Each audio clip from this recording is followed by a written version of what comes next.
NZ Aerosports, Icarus Canopies, now Gyro.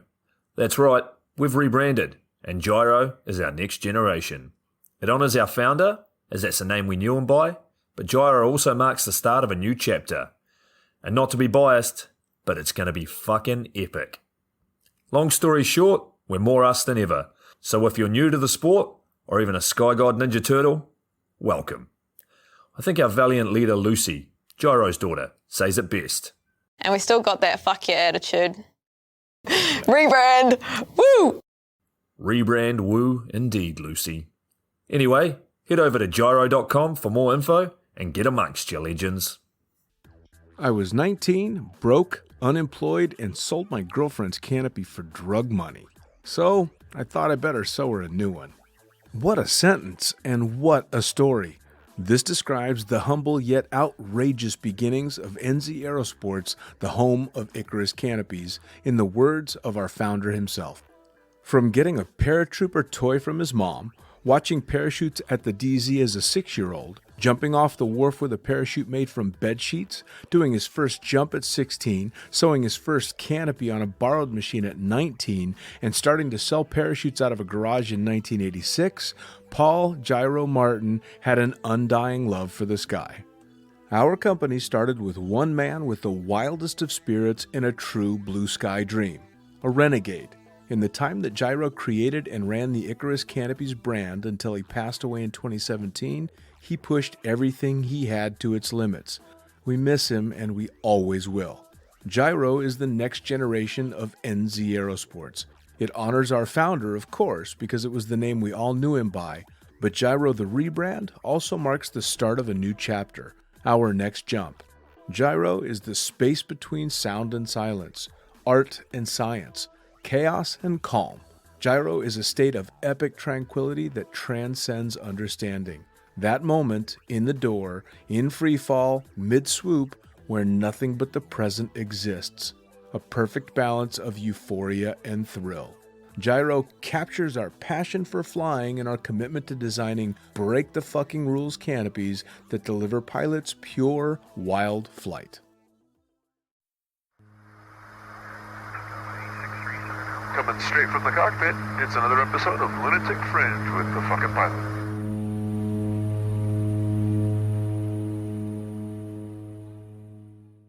Ready, set, go!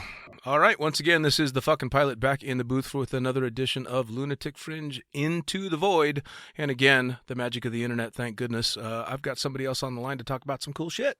So tell me, who are you and what the fuck do you do? My name is DJ fucking Marvin. How you doing, Dean? DJ fucking Marvin. How's it going?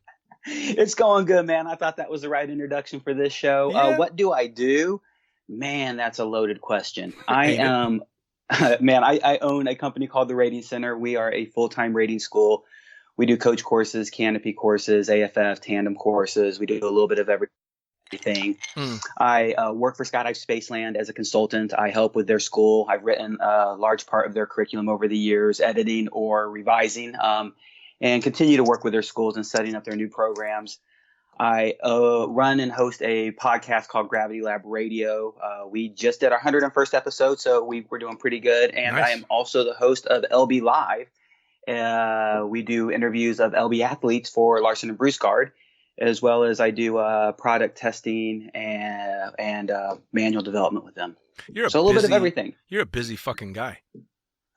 Man, it's the only way I know how to have fun. Stay busy. That's more than one iron in the fire for sure. Well, all right. So let's start with the basics. Let's start with how you got into skydiving in the first place, because that seems to be the anchor to the whole story. Yeah, man. I always wanted to skydive. I've been jumping for 22 years now. Started in '97.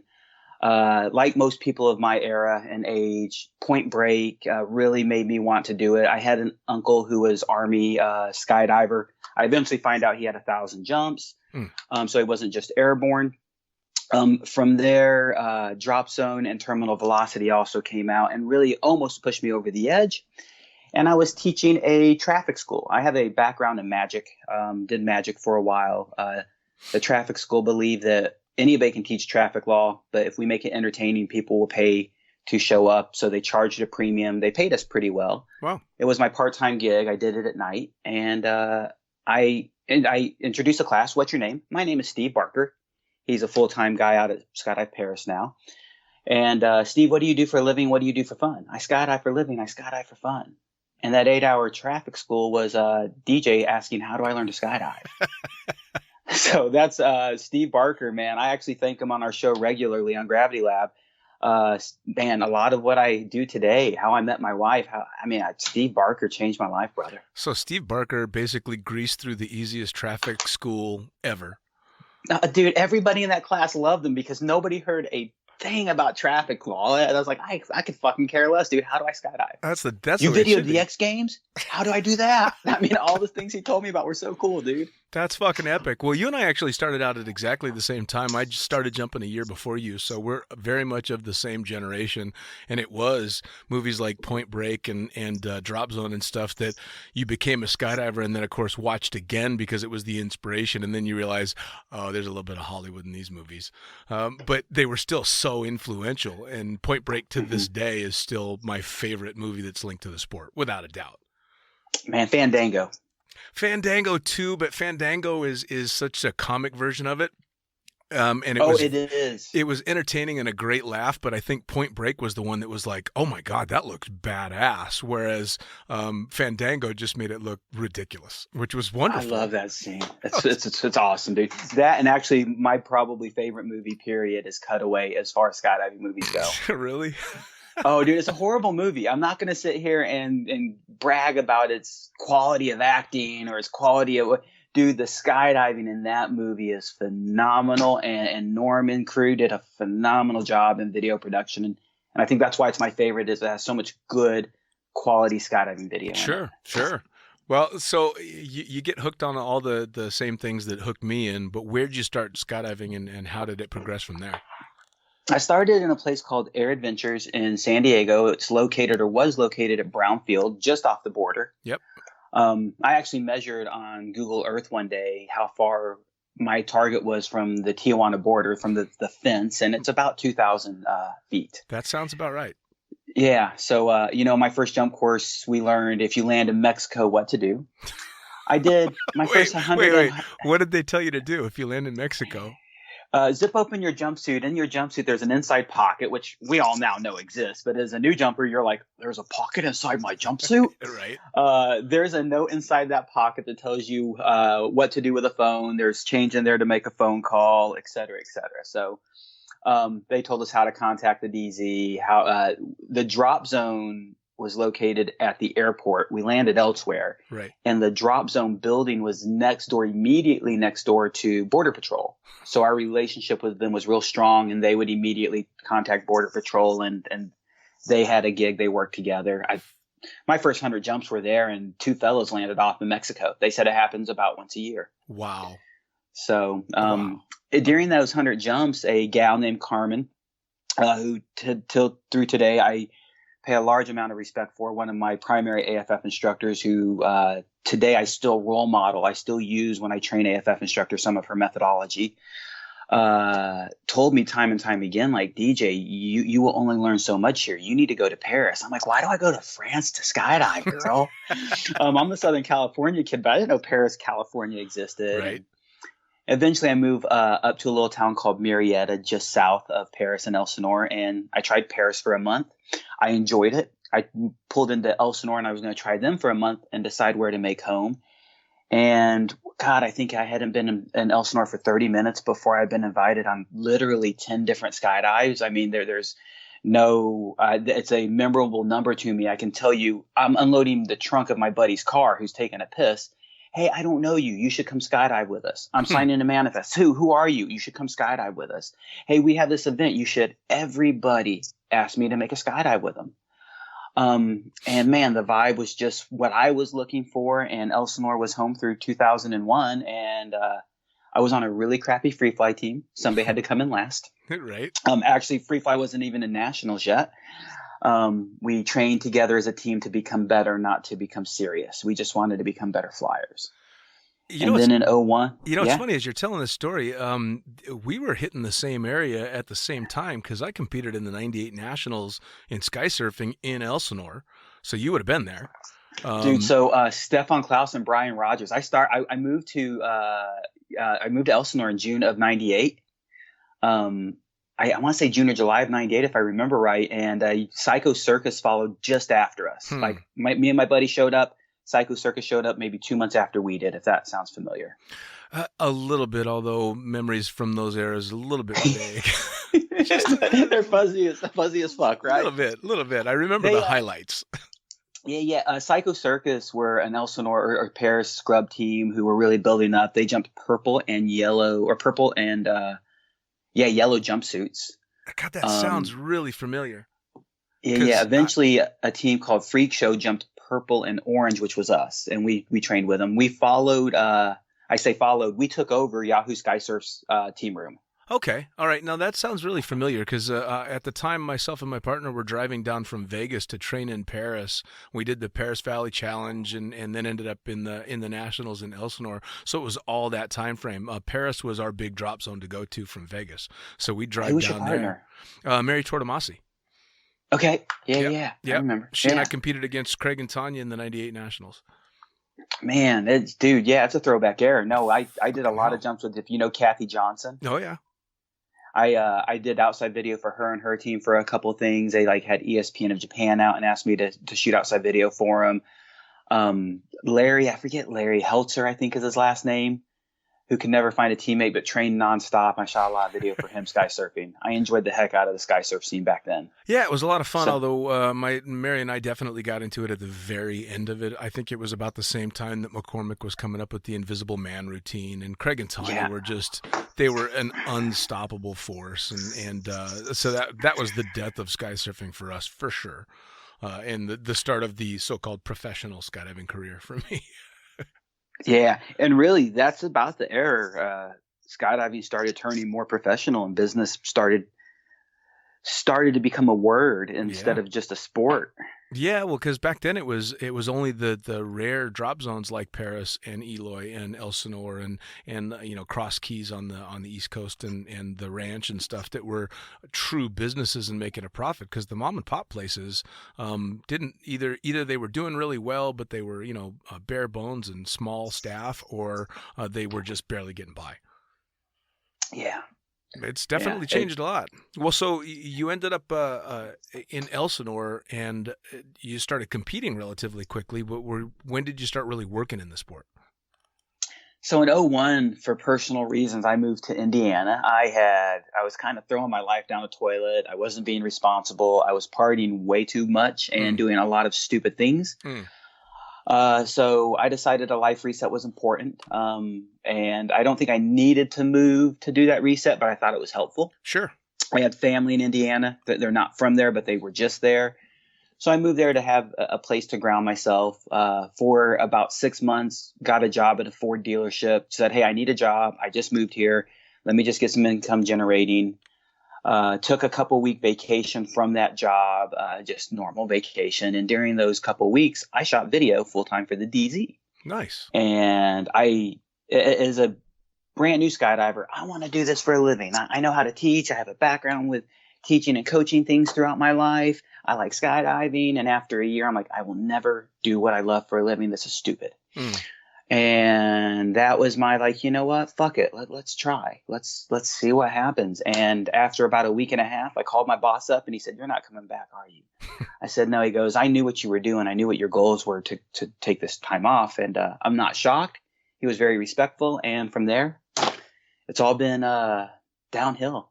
It's all been a ride. That's pretty damn cool. It seems to me the more people that I talk to, there's really only a couple of paths that lead towards, or at least in my experience, that lead towards a full-time member of the skydiving lifestyle. And that either seems to be they were deep into the real world and the normal job and decided to say fuck it because they went out and did that one jump and they were dissatisfied with, what the so-called American dream had to offer, or they'd fucked everything up and managed to stumble their way into skydiving, which was kind of my path as well. I kind of just had I kind of Forrest Gumped my way into a skydiving career, so to speak. It doesn't seem like anybody just sits down and goes, okay, nope, these are the different paths that I can take, and I've chosen to do this for a living. It doesn't seem to be that way. Man, they are few and far between. As an examiner and a guy who does a lot of ratings, I deal with a lot of people who are breaking into the business, and God, they're rare who plan it. Like you said, we either get frustrated in life because it's not our style or because we fucked it up. Right. Absolutely the truth. Right, which obviously seems to turn out to be a huge benefit because most of the so-called fuck-ups in the real world have excelled in skydiving and just kind of, to be really tacky, they found their wings. 100%, man. Like, it's your podcast, your moniker, the fucking pilot, is a brand that we couldn't represent in the real world. Gravity Lab, the way we speak, the things we do, HR is not a thing in skydiving, and in some cases probably should be. Right. But for the most part, PC is out the window, and I think that's why we thrive. Is I go to the drop zone in shorts and a t-shirt, and I'm at work. On a fancy day, I wear a button collared shirt because I'm teaching class all day, and everybody goes, "Ooh, you're dressed nice today." Right, and it's like, right. yeah, it feels pretty good to wear a collar. Oh, yeah. Well, on days that I show up at the drop zone with anything but flip-flops on, they just assume that I'm jumping because why in the hell else would I wear shoes? Right. Which is wonderful. It's such a blessed lifestyle, man. We live the lifestyle of a bum, basically. Yeah, absolutely. And get to go out and have fun with our friends for the most part, which is amazing. And you're right, the whole PC thing, I never was particularly politically correct anyway, but in skydiving, you have less of a need to be. Although I have gotten myself in trouble once or twice with that as well. But yeah, the whole the PC thing and not being so, whether it's male or female, old or young, was one of the huge attractions to the lifestyle of the sport and the community of the sport, because just nobody seemed to give a fuck. This is me, take it or leave it, which is really nice. Mm-hmm. It's a huge attractant to the sport, and I'm sure the community side of things had to have been the same for you as well. Man, 100%. I did a seminar at the USPA board meeting recently, at the DZO conference. But I'm sorry, not the board meeting, at the DZO conference. And it was about jumper retention. And the statement was, we come for the skydives, we stay for the skydivers. Yep. And I say it all the time on the podcast. I say it regularly. And as much as I love to skydive, and man, skydiving is tremendous. It's a beautiful thing. The skydivers mean 10 times more to me than the skydives do at this point in my life. Oh, without a doubt. My best friends are skydivers. My wife's a skydiver. Everybody I know said and done. Well, most people I know said and done are skydivers. So sure. The skydivers or the community are where it's at. Yeah, absolutely. Well, and the jumps themselves for somebody like me, I was just a tandem workhorse and a video workhorse, and I had my moment in the sun attempting to do the competition stuff. But I'm never going to be an outstanding free flyer. I'm never going to be an outstanding swooper. I'm good, but I'm not great at anything in the sport. So I'm certainly not in it for the fame and fortune of it all. So it's very much been the community over anything else, because I categorize myself as an average jumper, average instructor, and I'm fine with that. Not to mention, and I'm sure you're the same, as the sport progresses through the roof with skill levels, whether it be the tunnel or just modern training, I find out just how truly I really do suck, but that I've also still got so much more to learn that it makes it fun and engaging again. I like sucking because it means I've got somewhere to go and to learn. Yeah. Easy to learn, impossible to master. Right? Oh, God, would you ever want to master it? I wouldn't want to master that shit. No I'd way. walk away if I did. Yeah. If I master skydiving, I'm done. And I never can. Like you said, every time I turn around, they're better than I could ever think they could have been. Oh yeah. And there's a new evolution and discipline that, like, really, you're flying a wingsuit and a parachute together? What yeah. You're kidding me. I know it. It's gotten so crazy. I had a conversation with Mike Wittenberg not too long ago about his kids winning the worlds in the tunnel and doing things at 9 and 10 and 11 years old that I can't do after 25 years of skydiving. So it's wonderful. It's also quite humbling as well when you realize, oh yeah, no, I don't really have any talent. Right. I love the evolution of our sport. It's just been amazing. And what's great is you talk about the culture, the evolution of the flight, the evolution of human flight, period, has also evolved that culture, how people have grown together, how people have meshed together. It just seems like the culture continues to grow as the skill set does too. Absolutely. Well, what do you think right now is the biggest driving force behind this the major increase in skill level and ability? Is it the training that started about the time you and I started in this sport? Is it the tunnels? Is it a combination of? Man, I think the largest catalyst really is social media. Yeah. Because without, I worked in a drop zone in Indiana. How do we know what's going on in this small or mid-sized Midwest drop zone without seeing on social media people turning blind mans, people doing this under canopy, people doing this free flying? And that motivates us to now go to the tunnel, to now go get modern coaching. So absolutely, coaching in the sky, coaching in the tunnel, coaching under canopy. These have been major evolutions. I recently worked with a dude doing 270s on the pond with less than 500 jumps, which 10 years ago, there's no way. I think somebody with that many jumps should do it. But this guy's been coaching with Kurt Bartholomew, Sure. with Greg Windmiller, and myself, and he was ready. So the coaching for sure, but that social media catalyst of people are watching YouTube. People are right now listening to this podcast on their phone while they're at work, and they're getting inspired by either things we say or things they see on the interwebs. Sure. That is the biggest catalyst. Now, do you think, though, for as positive as the social media thing is, do you think the negative offsets it a fair amount? I mean, I don't think it offsets it as far as it overpowers it. No, I do think it actually weakens it for sure. Because Yeah. people do stupid shit because, I saw this on YouTube. You're not a YouTube scholar, homie. Just Yeah. because you saw it on YouTube. I watched a lot of Pornhub, but I'm not very good at sex. Right. Yeah. Just because you watch it doesn't mean you're good at it. Yeah, absolutely. Well, and I guess I have a real love-hate relationship with social media for sure. I just talked to Tracy Baum, and she was talking about when her husband passed, that she, it was on Facebook 30 seconds after it happened, and you and I and everybody that's a modern skydiver has seen it over and over again. So between stuff like that or the close calls that you see on YouTube that look badass, but if you ask the jumper, they're like, no, that was not good. Or even the ones that went exactly as planned, but they give some guy that decided to buy a wingsuit used off of, DZ.com that he can go flick some, object and barrel down the mountain like, one of these badasses. That's where I get kind of scared about the social media thing, because I really do think it drives some pretty bad ideas.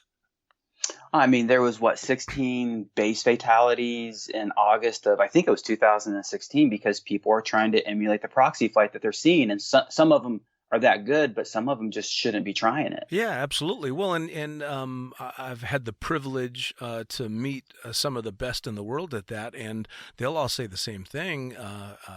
Sometimes it just comes down to luck, and if you don't have the skill to back up that luck, you're fucked. Yeah, that kind of stuff is kind of scary. Now, it for sure is. Now, what do you man? I want to take a quick sidetrack just because this one just gets me, man. Yeah, and you talked about Tracy, and it crushes me, man. I found out my grandfather died through social media. Oh, Jesus Christ! That broke my fucking heart, man. Of course it did. If you're out there and you know somebody who died skydiving, please hold back your thoughts. Please hold back your sentiments. Give it a week, legitimately a week, for all the family to find out, because it's not just about mom, dad, brother, sister, husband, wife. It's about aunts, uncles, and cousins. Oh, yeah. These people need to find out their loved one died, not through, I fucking found out my grandfather, who I loved to death and tremendously, died through Facebook. Yeah, no. So if you're out there posting blue skies, black death, the day of, the next day, or within the week, man, you're a douche nozzle. Right. I'm sorry. I love my friends. I've seen good friends do it. But, man, let it be. And then a week later, share your sentiments. Sure. So if you're out there sharing these things, please back off. Because how, Tracy dealing with that, man, God bless her. Oh, yeah. God bless her. And I even said to her on the podcast that I had been guilty of the same thing earlier on in the whole social media, which has not really been all that long, for Christ's sakes, of doing the exact same thing. And then, of course, you have instances like Tom, I found out on Facebook, and a number of other friends on Facebook. And it's just a shitty, horrible fucking way for that to come down.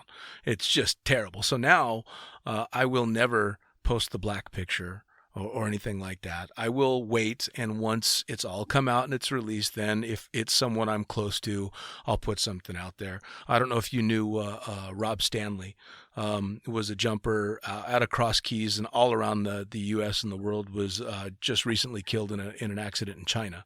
And again, I found it on Facebook. Now, of course, it's all over the place out there. And so he was a wonderful guy and a good friend. And so then you say what you want to say, and you make posts and add to other people's posts. But that's once everybody's been notified.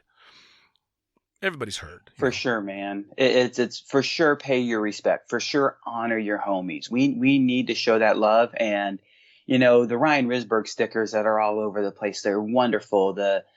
Sam Smith, who got hurt, all the support Sam stuff going out there. These kind of things for sure need to happen. So, I'm with you, and I think you're with me. We don't need to blast it right away, but we do not need to forget it. If I die skydiving, for sure call it out publicly. For sure question what I did. And please, I hope that y'all would honor me if I die, or when I die. Hopefully I don't die anytime soon. If there aren't fucking hundreds of posts talking shit about me if I go in...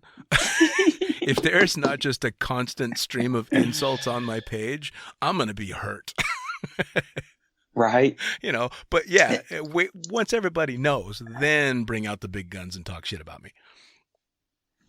Yeah, man, it makes a huge difference. So sorry to go on that little sidetrack, but that one, I think it's a good one to go on. But I mean, I think you're right that after all the blue sky stuff is done, talking about what happened, having a dialogue, social media is great for that. One of the friends of Stanley actually posted the incident report on Facebook, and it gained a lot of traction simply because people wanted to know. This is a guy with 25,000 skydives. He was supposed to live forever, and to find out that he died on a skydive, it didn't quite click. And so everybody needed to know what happened. Yeah. And it's important for people to kind of learn those lessons, just like the unfortunate rash of aircraft incidents that the sport has been having lately.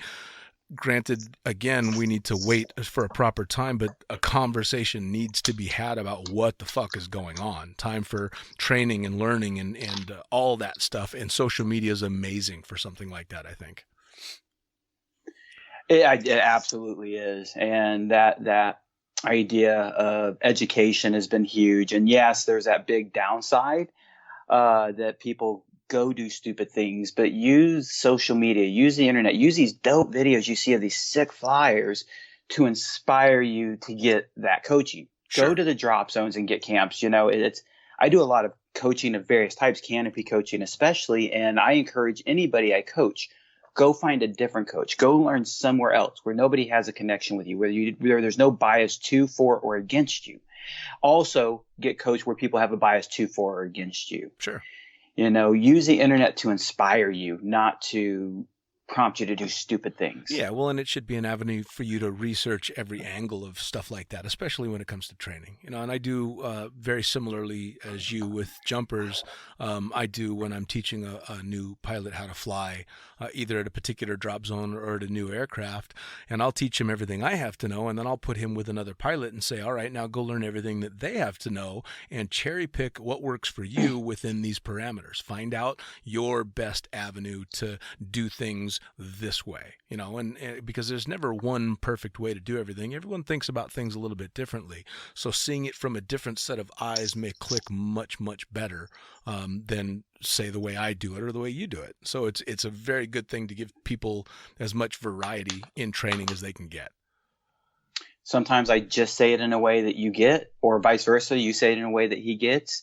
Well, I'll give you different nuggets. There's so many ways to learn, and so many ways to teach, and so many ways to lead. Why limit the resources you have in front of you? Sure. Well, and I'm sure you've seen it in the past too. There are instructors or coaches out there that will get really upset if, or used to anyway, get upset if you would go to someone else and ask for advice, like it was an insult against the way that they trained. And that's not the case. It's just making sure you get all the information you can possibly get. Man, 100%. And if you're a coach or an instructor and you're against that, man, I've had people I coach under Canopy go learn from somebody else, and then they come back to me like, hey, let's put a session together. What have you been working on since last time? Well, I started working on this. Well, wait a minute. What's the idea behind what you're working on? Right. Well, Greg Windmiller told me this is what I'm working on. And I'm like, well, man, that kind of took a different path, but I like the new path you're on. Sure. So it's helps me become a better coach by learning from what they've learned. It helps me diversify where I might be trapped in a path of teaching where another coach reminds me that there's another path or another direction that might be better for this guy or gal. Yeah. So I've learned a lot through my students getting instruction from other people. Without me ever going to them. Now, of course, I try to go get coaching myself still, too. Well, that's the thing, too, is the best coaches are still students.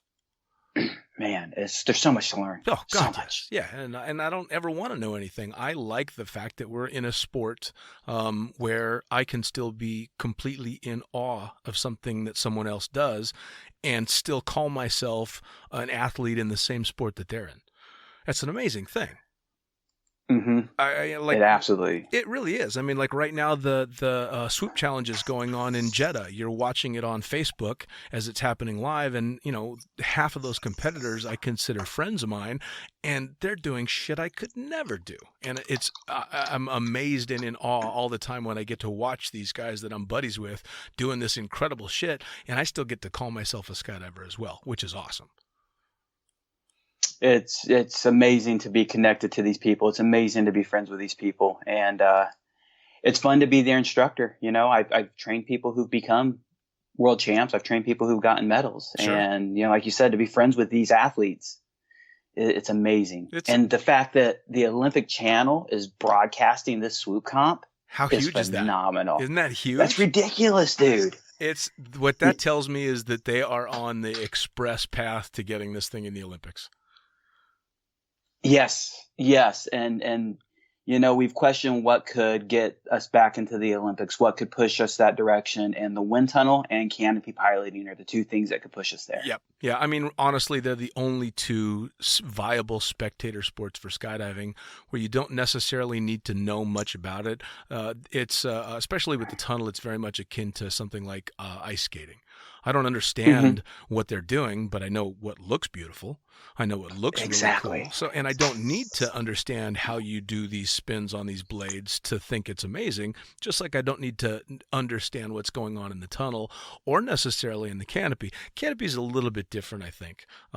When I was back in Cross Keys in the days, we used to have a Tuesday morning swoop club. Everybody would wake up at 6 o'clock in the morning, and half of the crew would be swooping the pond, and the other half would be getting drunk on the side of the pond watching everybody swooping. And you didn't wake up at 6 o'clock in the morning just to go drink by the pond. You watched to go watch your buddies chow into the pond and laugh, and laugh your ass off as they're trying to drag a fucking velocity full of water out of the pond. Right? So I think that the swoop stuff will be even a little bit more dynamic. It's a little bit more like NASCAR. You don't go to watch the cars go around in a circle. You go to watch them hit the wall. Yeah, man, it is. And like if you actually go to the Olympic Channel right now, they have two videos that that are promoting what's going on, and one's called What is Swoop and the other is called Swoop Science, and they actually show some nice crashes. They show some cool stuff, but they show some fun stuff. Yeah, when I pulled it up, their little minute and a half intro that they've got going on, they've got a couple of good wipeouts in it. I think that was from the Copenhagen meet, I believe. Yes, and it was obviously they're a blast to watch, and the way that they've set those competitions up now, especially being on such a big body of water with the large raft and stuff, it's just a really fun competition to watch. It's a blast, man. It's amazing. And the one thing that scares me though is people have over the years, longer than you and I've been skydiving, but definitely in our beginning, people were pushing and hoping for mainstream skydiving. And to see these events push the Olympics, it does scare me a little bit because the mainstream drives cars, and that scares me. Right. The guy who drove next to me on the freeway yesterday, I don't want to be under canopy with. Right. So, that it's kind of like you said, we talked about the internet having that bittersweet, that mainstream push for skydiving. I'm still torn about wanting to see it in the Olympics because I do want the sport to grow. I do want more cool friends, and of course, as the business grows for my buddies who are instructors, to give them more opportunities to make more money is great. But man, I don't want every Tom, Dick, and Harry skydive. Oh, no doubt. Well, and I'll tell you, I think though that even if it goes mainstream, in other words, it gets into the Olympics, whether it be both a tunnel or canopy piloting, I think skydiving will always remain just on the outskirts of mainstream for a couple of reasons. I think first, it's cost prohibitive. What's the old joke? How do you make a small fortune in skydiving? You start with a big one. Yep. Or what is it? It's $200 for your first jump and half your income for the rest of your life. I think most of us would agree that that's probably shooting low. Yes. I spent a fuckload more than that. So I think cost keeps it out of range of a lot of the average Americans. And if you ask Olav Zipser, he's going to tell you the tunnel's doing that.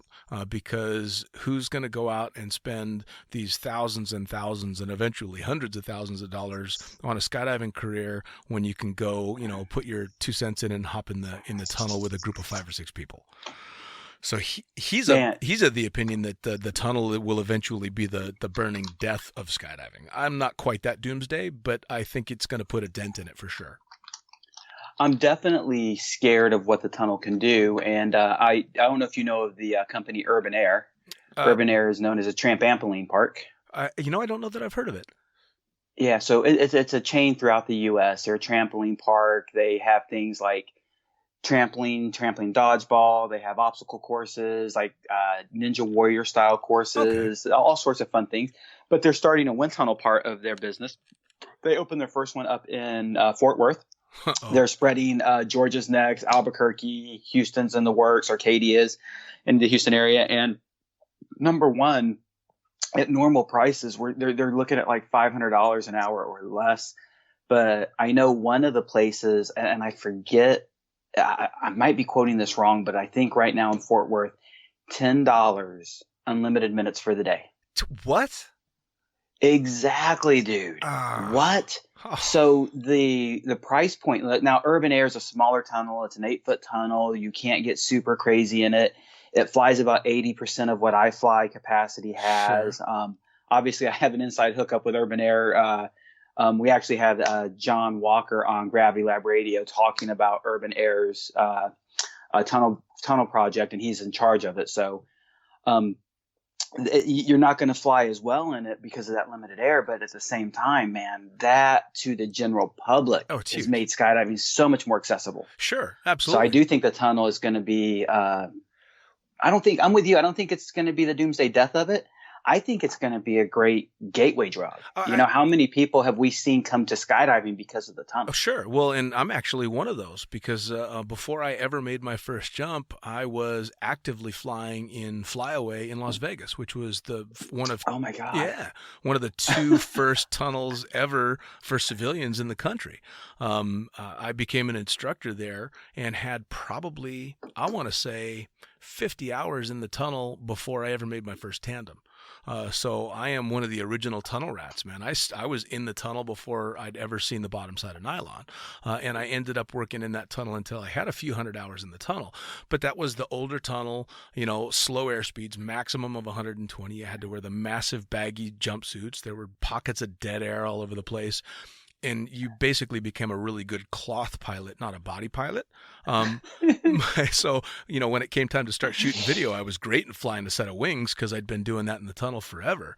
And of course, it did nothing for me in modern tunnels because I'm horrible in a modern tunnel. It didn't stick with me, but I was definitely one of the kids that came from the tunnel and went to the sky. So I do agree with you that it absolutely will. I think Zipser's point was he thinks that it on its own becomes the end all be all. If I can do all these amazing things in the air here in this tunnel, and I don't have to drive to the drop zone, and I don't have to wait for loads, and I don't have to spend all this money, and I don't have to almost die, why don't I just do this? And I guess I kind of agree with that, but I also think that someone that has that mentality was never going to be a skydiver in the first place. I do. I agree with you wholeheartedly. It's that mentality is meant for the tunnel, and that's okay. Yeah. But why do I skydive versus the tunnel? And when Houston opened its first tunnel, there's two of them. I had an easy opportunity to join the team, whether it was in management or I'm pretty positive I could have tried out as an instructor. My immediate answer was number one, exiting an airplane. There's nothing like it. No. Number two, I love the great outdoors, being outside, being in the sky. And I think plenty of those tunnel flyers will feel confined, like, man, this is super cool. But what would it be like to be outside and do this? And I think once they get under canopy, like, I love free fall. I will never say free fall is not phenomenal. I smile in free fall more than I smile anywhere else. Sure.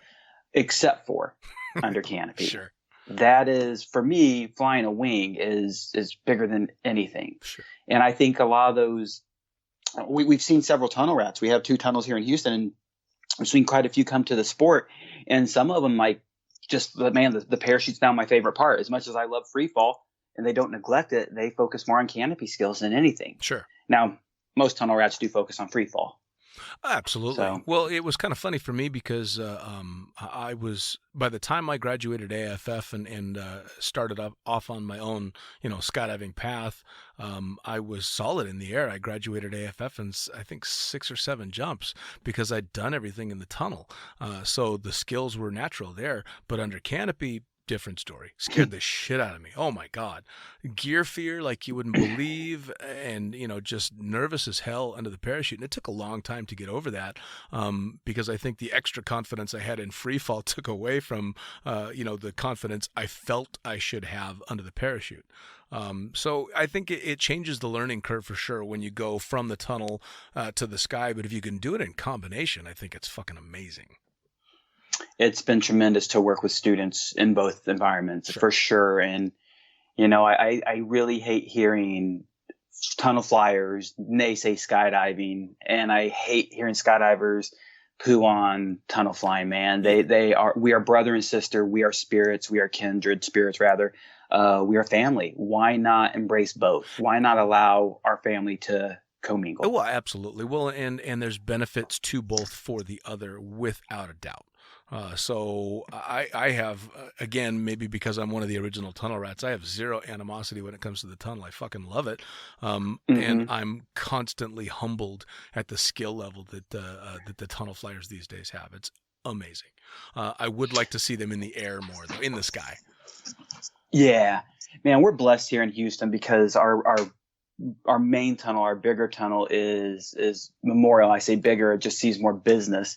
And the majority of their staff are actually skydivers. Which is awesome. So it's phenomenal. It's great. So number one, when tunnel rats come to learn to skydive, there's a lot of humility where sometimes you see a tunnel rat jump on the wrong canopy because I know how to fall. I can be on whatever parachute I want to be on. Right. But also the relationship of our skydivers to our indoor skydivers in our Houston community is it's blessed. Sure. We are very blessed. It's tremendous. And there is not a lot of animosity within our group. Well, usually the animosity is by somebody who sucks Sure. at one or the other. Oh yeah. Well, and I'm actually So they just hate that they're no good. right. Oh yeah. Oh, absolutely. Well, and I hate that I'm no good, but I hate it in a humorous way.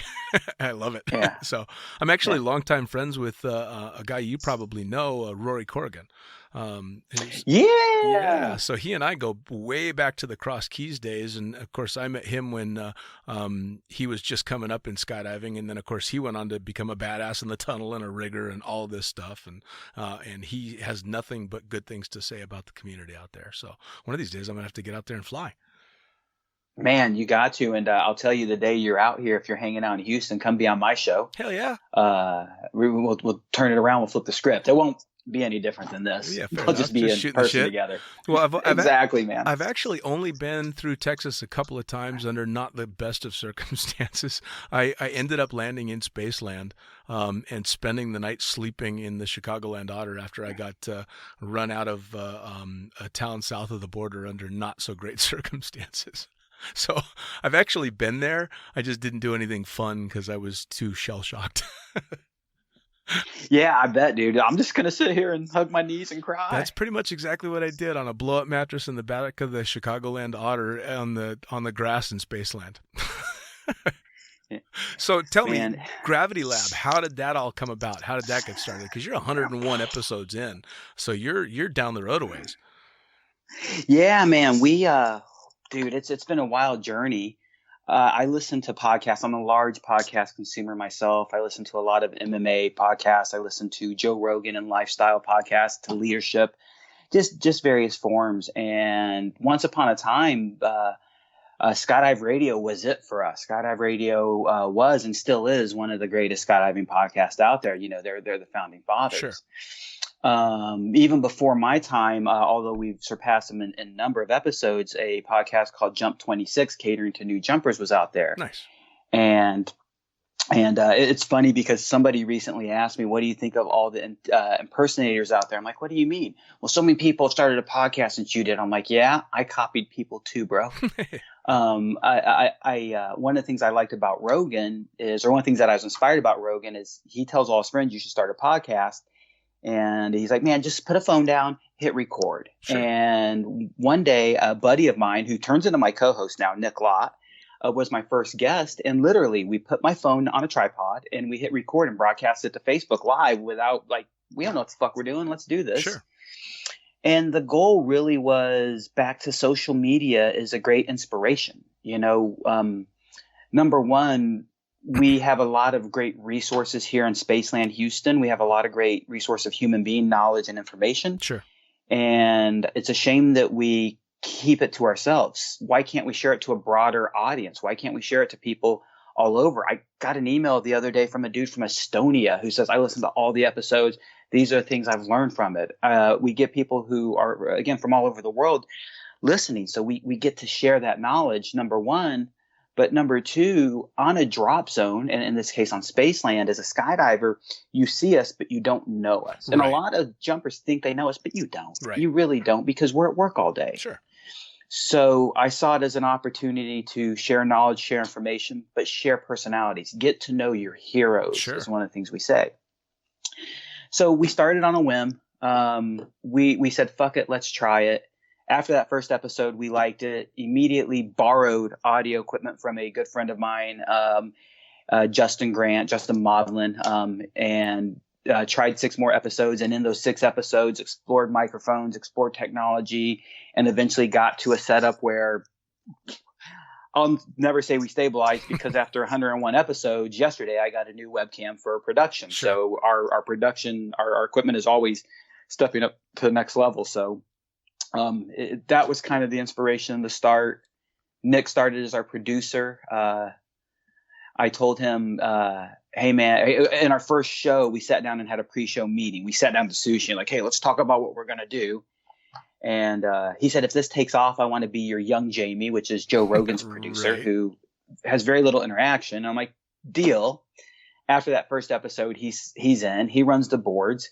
And I immediately say, I want you to interact more. I want you to be more of a co-host producer than just a producer. And he was like, no, that's not what I signed up for. Cool. And I kept pushing that topic. He travels a lot. I travel a lot. We need a backup producer. So in case he's not in town. And a buddy of ours, Ben Nelson, covered the slot for a while, but he moves away. Sure. Another buddy, Justin Grubbs, our current producer, we call him Mr. G. Not because his last name is Grubbs, but because he's a ginger, my ginger. So he's our producer. And as Nick trained him to be the backup, Nick's got him trained up. And Justin, he's smart. He gets it right away. So Nick's like, fuck it. I'm going to go sit on the couch with these guys. And immediately became the co-host. That's awesome. And today we run a 3-man show. I actually am going to let out I'm going to let a cat out of the bag right now. Please. We've not announced this anywhere else. Oh, shit. So not even on my show. We're going to announce it on your show. We actually have a new co-host coming in. We won't say her name. I will tell you it's a her. Very I was cool. told recently I would love to hear a female perspective on the show. Not always, but somewhat regularly. Sure. You should have a extra host that's a woman. I said, sounds like I need somebody who's a woman only if I knew somebody who was available. And she looked at me and goes, I could do it. And I'll give the world a hint. She's been on the show before, so she is familiar with Gravity Lab Radio. And so we're about to have her in the next few episodes as the third host. And then when Nick's out of town, she'll be my backup host. So we're constantly exploring and expanding the scene. Gravity Lab Radio is about the skydivers, not about any one of us. Which is super cool. And that's kind of one of the things that I've found in my version of this experiment with the podcast world is that there's so much to go around. Just like skydiving, there's a skydiver with us. Every skydiver's got a story. Every jumper's got some lesson that they've learned or something that they can impart or some ridiculous story that makes us laugh. And when I decided I was going to sit down and do it, it was very much of the mentality that I want the conversations that I have to be exactly as if someone comes walking up to the bonfire, sits down and starts eavesdropping on a conversation going next to them. Just skydivers shooting the shit about what we all end up talking about all the time anyway. No filters, no bullshit, and no script. Just go here, maybe an idea of what we want to talk about, but that's it. And it's worked out really, really well. And then listening to your stuff as well, the banter that skydivers get going back and forth is just infectious. It's wonderful. The number of times Nick and I tell each other to fuck off on a given episode is entertaining. Right? One of my fans, he's a friend of mine as well, but one of our fans had said online on FaceSpace, it's like I'm hanging out with my friends having a beer, but I'm not there. Yeah. And that to me, it's the epitome of what we're doing. That is the ultimate compliment because I bill it as an organic conversation. Just you and I, what we talked about is what time do we want to do this? Yeah. And my guests early on get nervous, and I'm sure you have the same problem. They're like, what are we going to talk about? What are we going to do? We're going to shoot the shit, bro. Yep. We're going to hang out. We're just recording our conversation. That's all we're doing. Yep. And it's so much more fun. And that was, again, the catalyst of Gravity Lab Radio is I think all these other companies or groups are doing a good job, but nobody quite is doing the Rogan style podcast. And I think now there's more people who are doing it. Nico runs On the Air with Nico and Babs. He hasn't done as many episodes as he wants. We started 2 days apart from each other. You also are running that similar format of let's just hang out on the air. Yeah. And it's cool to see more and more people running this format and using this resource. Yeah, it was one of the things that I actually had someone ask me about when I started it out is what are you thinking, what style, what this, what that, and they had brought up who's the competition, and I kind of scratched my head at that, and I'm like, well, there isn't any competition, is there? It would be like saying that I'm having a competition with a group of skydivers on the other side of the planet. It's not the case. We're all just a bunch of skydivers shooting the shit, and there's so many fucking stories to be told, so many lessons to be learned, and so many personalities, whether big names or no names, that there is no competition, which is one of the reasons that I approached you to come on the show. There's no competition. I'm not in competition with Gravity Lab. I'm in partnership with you guys because we're all in the same fucking Amen. sport. Man, it's 100%, dude. I was on Wazzy Circus Radio. Waz runs that show, and it's the same way. We're here to support and promote each other. It's Skydive Radio. Back to it. To me, they're the godfathers of skydiving podcasting. You know, somebody asked me, what do I think of the impersonators? Like, fuck, back to I am an impersonator. Right. And back to Rogan style. How many times does he have somebody on the show and promote their podcast for them? There's no competition. And one of my goals one day is I would love to find PIA. To me seems like the ultimate venue for this next statement. But to find a time where we can get a large number of podcasters together. Now, this is going to be a stupid task because when you put, we've done the largest set we do is 1, 2, 3, 4, 5. Sorry, I'm counting seats in my studio right now. Sure. Is 5 people mic'd. Wow. 5 people mic'd is a dangerous conversation. It's hard to balance. Sure. But I would love to get Skydive Radio UK, Jump 26, the fucking pilot, the Lunatic Fringe, Gravity Lab. I would love to get all of these people in the same group and throw a mic down. Oh my God. And talk shit. Oh my God. It would be so much fun. And fortunately, I do have a traveling studio. I actually can bag everything up.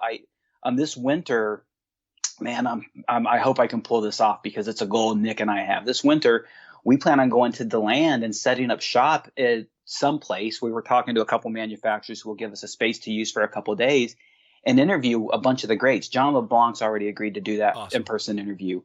So we've got a traveling setup. I just have my whole studio modular so I can take it down and put it up really, really easily. Sure.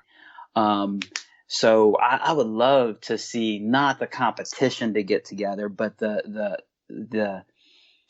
just to get group, just to get together and play. Well, and that's another amazing thing about the sport is the true rock stars of the sport and the heroes of the sport and the people that were the trailblazers are happy to do these kind of things because they're just like us. They want to impart whatever they can to the new people coming up, to the people that are been in the sport forever, the ones that are getting a little stale and want to revitalize it all.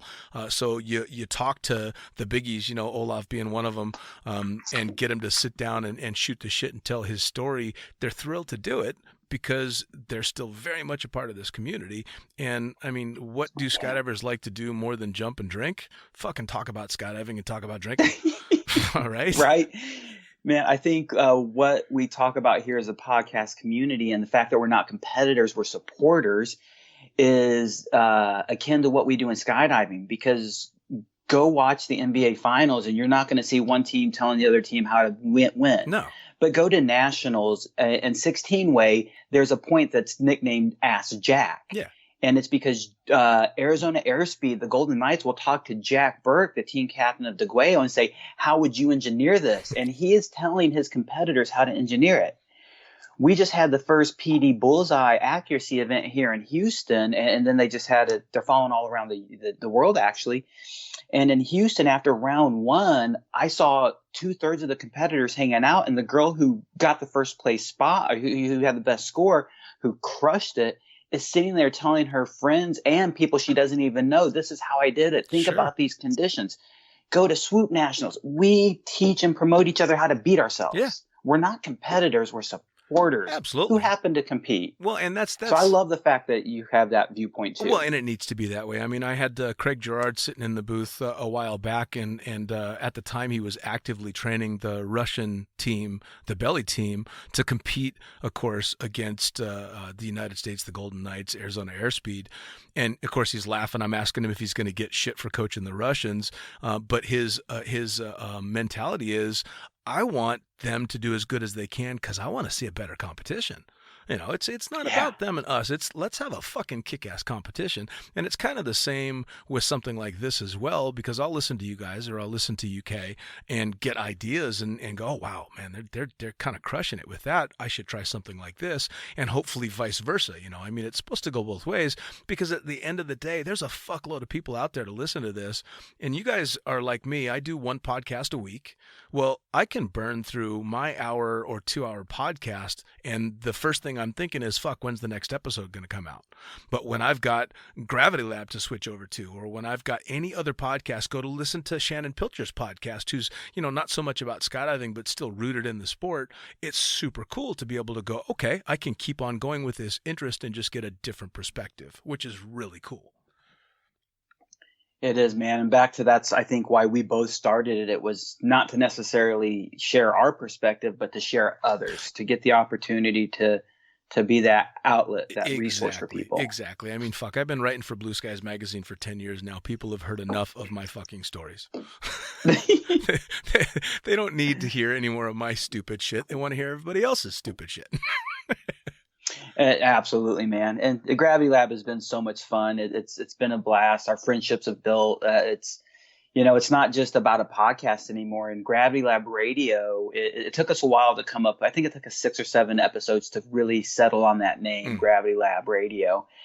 And ultimately, I like it because it's gone beyond radio, Gravity Lab. And I played with that word a little bit more and more. And we're about to actually have our 3rd film festival. And for me, the Flyboys Film Festival back in, the whole era was an inspiration to me. I always wanted to host a film festival based off the Flyboys Film Festival. And we're about to run our 3rd one here at Spaceland Houston.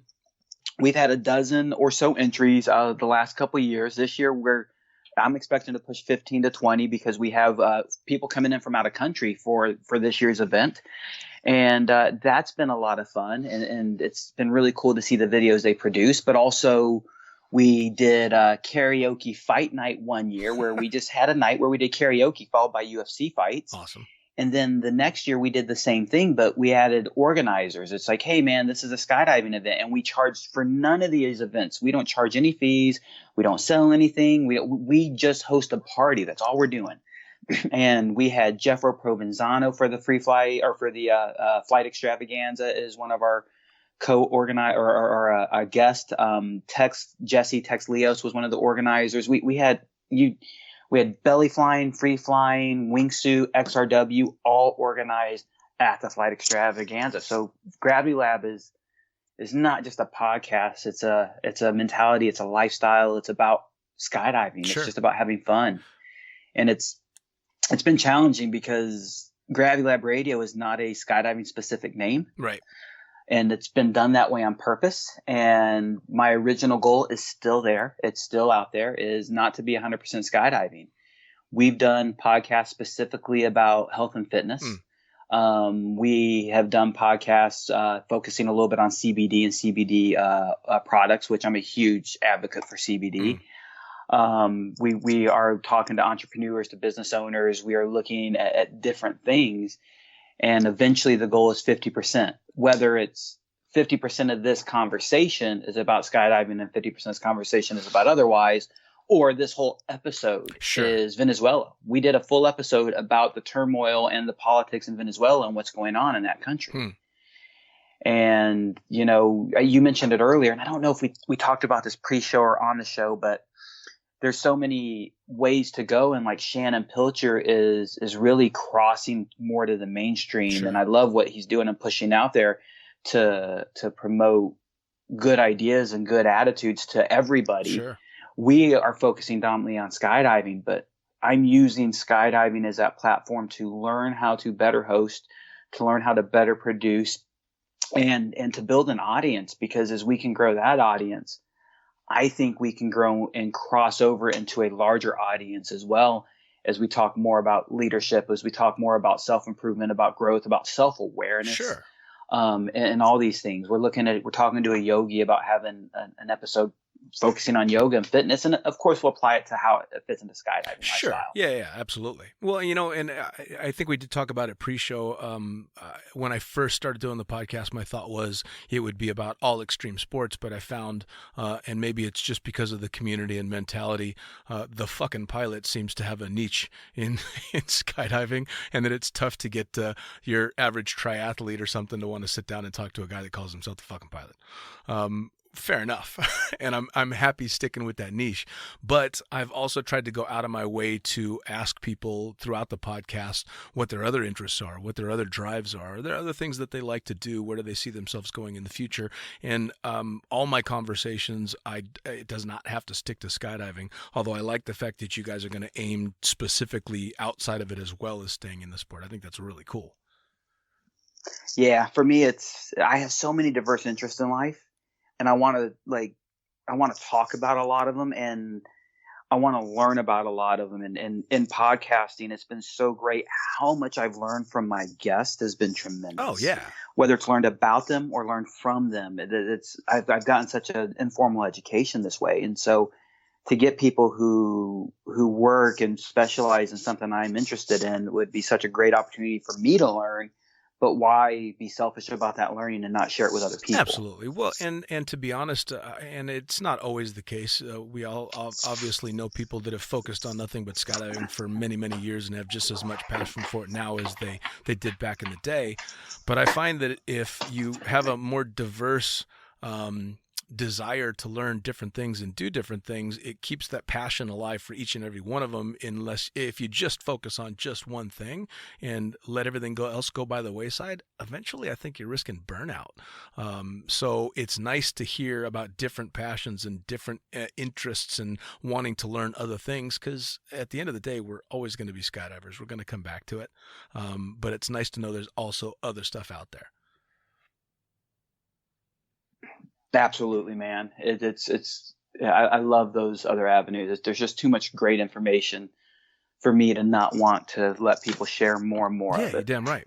So tell me, what comes next for you personally? And we already know a little bit more about what's coming up with Gravity Lab. You're going to have the new host, which is awesome. But future goals other than trying to expand, if you got other markets you're trying to go into? Man, it's future goals right now. I think I'm in the middle of those future goals, starting the Rating Center. And really, the Rating Center is my primary life. It is the large focus of what I do. Sure. The Rating Center is, I started just as me, a one-man show. I had no real goals to grow, no real goals to do anything besides just be me. And the opportunity to expand started happening. And I early on just didn't care. So I let it be. And then as Spaceland grew, I actually had an opportunity to grow with Spaceland. And I'm like, you know what? I'll try this. Sure. And I initially didn't like it. I got the first taste of expansion and said, I don't want to manage other people. I don't want to deal with other lives. This is too much of a headache for me. So after that first year of expansion, I said, I'm going to take a year of truly exploring and deciding if I want expansion or not. Right. And that was 2017, 2008. At the end of 2017, I said, you know what? This is something I can do and I want to do. And really the goal was not business. The goal was growth of the community. If, a lot of people know Spaceland is expanding and growing, and a lot of people see it purely as a business. And there's no doubt this makes Steve Boyd a living. This makes myself a living. Sure. But I know Steve well enough, and I can actually speak on this because we've had this conversation. His attitude reflects my attitude. He could have one drop zone. I could have one rating center, and we could affect this community in this pocket and make safer and better skydivers. And that's wonderful. Or I can affect more. Sure. I love USPA. I think USPA does a great job. I think the way we're growing as a governing body, I think the way that we're growing as examiners is getting better and better, and those improvements will continue to come. But it's hard to grow. It's hard to grow standardization. It's hard to improve that quality on such a large scale quickly. Sure. So they're doing it wisely. But on a small scale like mine, I can immediately implement changes. I can immediately mandate things of my examiners. We have 6 going on 7 examiners, somewhere around that number. Sure. And it's easy for me to say with 7 examiners versus hundreds, this is the bottom line. Right. So for me, expanding has been about now I can affect a larger area. Now I can affect skydivers all over the place. So what's next? Well, 2018 was how do I grow? And 2019 is the start of that real growth. Wow. We are running more courses this year than I've ever run. There's been multiple days where we're running 2 to 3 courses at a given time, coaching going on at the same time in one location, not in multiple, just at one. Wow. And then, of course, other locations. We're based out of Houston, but we also have a campus in San Marcos, Texas, and a campus in Dallas, Texas. And we're looking at a 4th. Yes, we partner with Spaceland, but I'm also talking to other people. I actually have I'd say a fairly large name examiner who him and I are talking about merging together and growing our ability to affect the sport. Very cool. So what's next, man? Continuing to expand our influence is really what's next for the Rating Center. For Gravity Lab Radio, keep doing what we're doing. Awesome. Just keep shooting the shit. Yeah. Yeah, it is. It's Nick and I have said if we stop having fun, we'll stop doing the show, and we still have fun. Yes, there's days we don't. We actually have shown up to the show going like, "You ready? Yeah, I'm ready. Let's go." We've had guests where we haven't been as excited about the guests, but it's what people wanted. People say if you do what you love for a living, you'll never work a day in your life. That person's never done what they love for a living. Right. Some days it's work, but goddamn, it's the best work ever. Absolutely. Well, I think that's the big thing is I've absolutely worked my ass off in doing what I love for a living, but it's a labor of love. So you're very happy to put in the work. Very, very happy. Well, that's 100%. Man, it's awesome, and it's really cool to get you on the show as well. Because again, I when I first decided I was going to give this a shot, I went out of my way to listen to a number of the different podcasts that were out there. Yours being predominantly one of them, and it's cool to hear how you're still going, still enjoying it, and I'm still going to keep taking tips off of you and take all the ideas I can get. Man, steal everything you can. If you're not stealing, you ain't trying. Right. I will say I don't listen to other podcasts nearly as much, and it's so funny because people say, well, you'll learn so much from them, and that's the thing is I don't. I want ours to organically grow naturally. I want to see what our child becomes without any outside influences. Sure. Absolutely. Now I think we're finally to a point where we've developed, and now I don't think other things will affect us as much. Where early on it would. Sure. And I look forward to. I've actually been waiting to listen to your show, but I didn't want to listen to your show until I actually was on it. Cool. I won't listen to my own. I don't listen to Gravity Lab Radio. I experienced that podcast. Yeah, I'm not going to listen. I don't listen to my own either. I post-produce and then I don't ever listen to it again. Exactly, man. It's the same thing. But I didn't want to hear how you talk. I didn't want to know anything about how you host a show. It's cool. Because I didn't want to try to fit a mold or a model. I wanted you and I just to be what we are. Well, and that's kind of the thing too that I've told all my guests that that want some kind of direction. I'm like, no direction. And of course, you'll get the ones that are a little nervous at the start, but by the end of it, you tell them, well, that was an hour and a half. What? We just talked for because we're just shooting the shit, man. This is fucking bonfire. Whether it's in person, whether it's in person or on Skype, man. Pour yourself a drink, sit back, and let's shoot the shit. That's it. Whether it gets serious or it's playful, whether you're telling fart stories or a horrible story, about somebody that got hurt, let it go where it goes, and have fun with it. And at the end of the day, that's usually how it goes. They start out nervous and then end up going, fuck, that was it, which is awesome. Man, I appreciate you having me on. I appreciate the opportunity to share a little bit more of our story with Gravity Lab Radio with the Rating Center. Yeah, man. I definitely want the background. I'm thrilled to hear about it. I'm glad that we had the opportunity to sit down and get a talk. And I am really going to look forward to the day that you get all the podcasters in one room, because holy shit. Man, I think everybody would do it, man. Sure, It's especially if there's an open bar. Right, and I'm not going to have an open bar. I can't afford an open bar for skydivers. I've heard on other podcasts actually promote ours as well. I've heard podcasts that I've not even been on talk about us. Sure. And some of them say I'm not their style, and I respect and I love that. And the cool part is yet they still promoted me. Like, hey, the Gravity Lab Radio, they're not my style. I just don't like the way they speak, the way they talk. That non-PC version, I think, is what got those folks. Sure. And I respect that, but yet they still promoted our show. And that's what I love about it. We're not competitors, we're supporters. Yeah. And I think all those people, if we can get us all in, or as many as we can in one room, how fun would that be? Oh, it'd be a fucking blast. I just don't know how crazy it's going to be hard. It's either going to get really crazy or we'll all just sit there staring at each other. And I don't think that's going to happen. No, because we all talk a lot. Right. That's why we all have podcasts. Yeah, that's the one thing we have in common. But that's also why I don't listen to my own podcast, because I talk too fucking much and I've already heard all my stories. Right. I've heard this before. I don't need to hear it again. I've heard my stories enough that I forgot how to tell them. Yeah, absolutely. No, I'm right there with you. Well, DJ, it's been a fucking blast, man. I really appreciate you taking the time to sit down and talk with me, and hopefully we get the chance to do it again. Man, I want to throw out real quick to the people listening. Number one, theratingscenter.com. If you have a ratings need, if you're looking for an examiner, we're based out of the Texas area, but we do travel. Hit us up. We can help you out.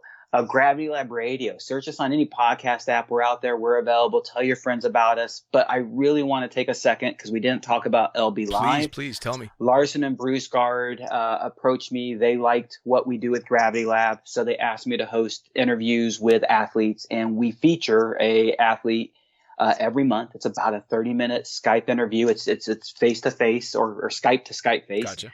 And we produce a lot of video with it. And please, guys, look at Larson and Bruce Guard's Facebook page. Check it out. We host LB Live on their Facebook once a month. Every 3 months, we give away a complete awareness package. Right now, that's a free Aries 2 and a free Pro Track 2. That's a total of $750 worth of products right there that you're going to get. That's awesome. Our sponsors in skydiving do so much to support us with gear, and we do so much to promote them as personalities. And with Larson and Bruce Guard, with LB Altimeters, we wanted to actually promote the athlete because it's common they promote us, but as a rep for LB Altimeters, I can say we wanted to promote the athlete. Sure. So it's our opportunity to give back as LB Altimeters. It's our opportunity to let you know more about the athlete. So check out LB Live. You can search for LB Live on Facebook. It's a lot of fun. And who knows, maybe we will turn it into an audio podcast and make it available out there as well. Oh, that'd be super cool. That would be really cool. So LB Live, Gravity Lab, and the Rating Center are 3 things everybody absolutely needs to check out. Absolutely, man. And as I say, I stay a little too busy. I will tell you, maybe, just maybe, if you're looking for a MARD for an infinity rig, we are almost done with certification jumps for the FAA for that. Nice. So when I say I stay busy, I stay busy. We're doing those test jumps too. And gotta love Velocity Sports Equipment. I don't think a MARD is necessary, but I do think it's nice. I do think it's a great option, and Infinity is pushing that out soon too. Mr. P, my co-host Nick Lott, and I are finishing those test jumps hopefully beginning of August. Wow. We both are just crazy busy in July. Yeah, well, crazy busy, period. I mean, goddamn. Dude, if you ain't busy, how do you die? You sit still. Yeah, no, I am not going to let boredom get me. That's for damn sure. Hell yeah, bud. Dean, thank you so much for the opportunity, brother. I look forward to the next time you're in Houston. Be on the show, hang out, and let's shoot some more shit. Perfect. DJ, thank you so much, man. Have a great one. You too, buddy. Bye. Well, there you have it. Another episode of the Lunatic Fringe podcast, brought to you as always by, well, wait, not as always, actually. Brought to you now by Gyro. Formerly known as NZ Aerosports, you'll head to gyro.com for their next level line of canopies. By Pussfoot, the Extreme Sports Collective. Head over to pussfoot.com to check it out. By Summit Parachute Systems, check out summitparachutesystems.com to talk to Jarrett Martin and the gang about kick-ass pilot rigs, rigging courses, and more. By Flyaway Indoor Skydiving, go to flyawaytn.com and check out all the cutting-edge stuff to come. By Pure Spectrum CBD, head to purespectrumcbd.com to check out their wide range of CBD products. And as for us, head to the lunaticfringepodcast.com to listen to any of the hundreds of episodes currently available, hit the link for our YouTube channel, pick up your copy of the Lunatic Fringe book or The Accidental Stripper, and get a sneak peek at upcoming guests. Once again, thanks for listening, and we'll see you next time.